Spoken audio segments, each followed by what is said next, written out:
सादर जय सिया राम, जय श्री कृष्ण। मेरे प्रियजनों, इस समय बहुत ही शुभ और पावन अवसर हम लोगों के बीच में चलने वाला है, जिसको कहते हैं पितृपक्ष। पितृपक्ष में हम लोग पितरों के लिए श्राद्ध करते हैं, तर्पण करते हैं, पिंडदान करते हैं और अपने पितरों को रिझाते हैं। जिस पक्ष में हम अपने पितरों के निमित्त कोई कार्य करें, उसको पितृपक्ष के नाम से जाना जाता है। बहुत से लोग पूछ रहे थे, फोन भी कर रहे थे कि पितृपक्ष में हमें क्या करना चाहिए, क्या नहीं करना चाहिए, किन किन विषयों पर ध्यान देना चाहिए, किन किन विषयों पर ध्यान नहीं देना चाहिए। तो मैं ये कहना चाहूंगा कि पितृपक्ष में सबसे पहले अपने मन को बहुत शांत चित्त रख करके अपने पितरों के निमित्त हमेशा कुछ न कुछ करना चाहिए। अपने घर का वातावरण, अपने घर का माहौल बड़ा ही सुदृढ़ और बहुत ही शांत प्रिय बना करके रखना चाहिए। कोई पशु पक्षी द्वार पर आ जाए, कोई अतिथि आ जाए तो उसका बड़ा सम्मान करना चाहिए, क्रोध नहीं करना चाहिए।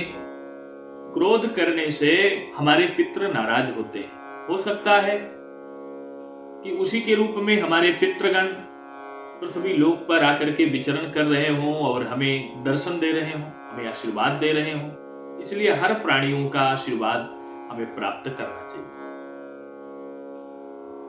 दूसरी बात, हमारे यहाँ 3 प्रकार के या शास्त्रों में अनेकों प्रकार के और प्रकार के भी श्राद्ध कर्म बतलाए गए हैं, लेकिन कुछ श्राद्ध कर्मों के विषय में हम आप लोगों को बताना चाहते हैं। एक श्राद्ध है एकोदिष्ट श्राद्ध कर्म। एकोदिष्ट श्राद्ध कर्म जो है, ये अपने परिवार के लिए, पिताजी के लिए, प्रपितामह के लिए, पिताजी के पिताजी के लिए, अपने सासू माँ के लिए, परिवार के लिए, अपने परिवार से जुड़ा हुआ जो हम श्राद्ध करते हैं, कहने का आशय यह है, उसको एकोदिष्ट श्राद्ध कर्म के नाम से जाना जाता है। इसलिए अपने पितरों को हम जरूर प्रसन्न करें और भगवान ने इतना सामर्थ्यता तो हमें आपको दे ही रखा है कि हम अपने पितरों के लिए कुछ न कुछ करें। दूसरा श्राद्ध होता है पार्वण श्राद्ध। पार्वण श्राद्ध का अर्थ होता है कि जिस परिवार से, मित्र गणों के परिवार से हम प्रेम करते हैं, वो श्राद्ध इत्यादि नहीं कर सकते हैं, उनके निमित्त भी यदि हम श्राद्ध कर्म करें तो उसका पुण्य हमें प्राप्त होता है। ये प्रतिपदा से लेकर के और अमावस्या तक रहता है।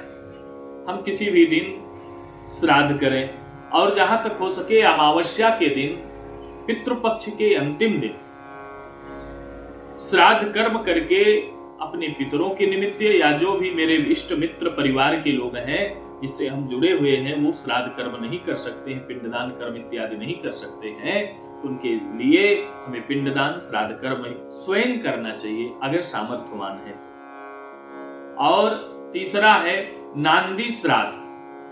नांदी श्राद्ध के विषय में आप लोगों ने खूब सुना होगा। जब भी हम कोई पूजा पाठ करते हैं या कोई भी यज्ञ अनुष्ठान करते हैं तो उसमें नांदी मुख श्राद्ध जरूर करते हैं। नांदी मुख श्राद्ध करने से हमारे पितरगण प्रसन्न होते हैं। हम कोई भी पूजा पाठ करते हैं, पितरों को याद करते हैं। यही नहीं, श्रीमद् भागवत जी में भी प्रमाण है। भगवान श्री कृष्ण चंद्र जी का जब प्रागट्य हुआ तो नंद बाबा ने भी श्राद्ध किया। वाचित्वा स्वस्तैनम जात कर्मात्मजश्च वै, और अंत में कहते हैं पितृदेवार्चनम तथा, अपने पितरों का, देवताओं का अर्चन किया।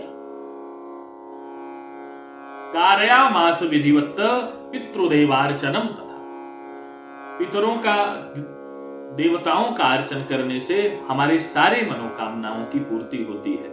और विशेष पर्वों पर हमें जरूर अपने पितरों को याद करना चाहिए और पितरों को याद कर करके उनके निमित्त श्राद्ध करना चाहिए। पार्वण श्राद्ध के विषय में मैं एक चर्चा और करना चाहता हूं।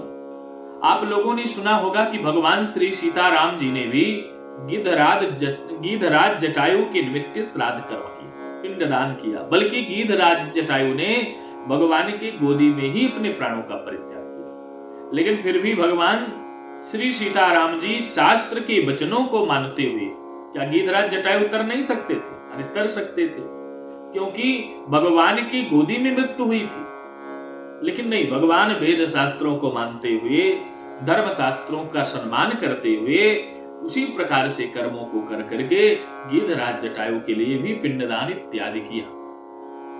तो कहने का आशय यह है, जहां तक हो सके अपने घर के माहौल को बहुत शांत प्रिय बनाएं, और जिनको श्राद्ध कर्म करना है, पिंडदान इत्यादि करना है पितृपक्ष में, उन्हें न नया कपड़ा खरीदना चाहिए और न नया कपड़ा पहनना चाहिए। जहां तक हो सके अपना दाढ़ी, बाल भी, नाखून इत्यादि भी नहीं काटना चाहिए। जिस दिन हमें श्राद्ध कर्म करना हो उस दिन हम अपने बाल इत्यादि को स्वच्छ करके पिंडदान इत्यादि कर करके ब्राह्मणों को भोजन इत्यादि कराएं, तीर्थों में कराएं। किसी पंडित जी या किसी संत को भी अनिमित्य बना करके हम सब लोग पिंडदान, श्राद्ध कर्म इत्यादि कर सकते हैं।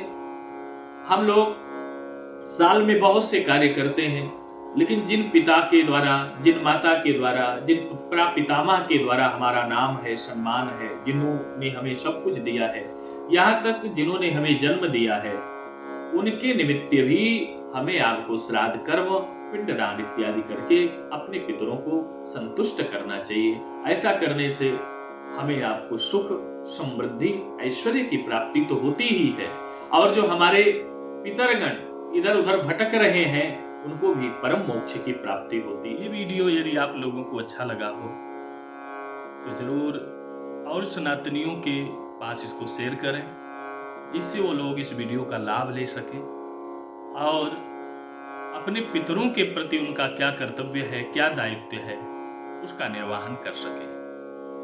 मैं पंडित मुक्तामणि शास्त्री, भागवत कृपा सेवाश्रम, आदर्शपुरम तिराहा, श्री राम घाट, अयोध्या जी, अध्यक्ष पंडित श्री राजेंद्र जी महाराज एवं हमारा समस्त आश्रम परिवार सादर जय श्री सीताराम, जय सिया राम।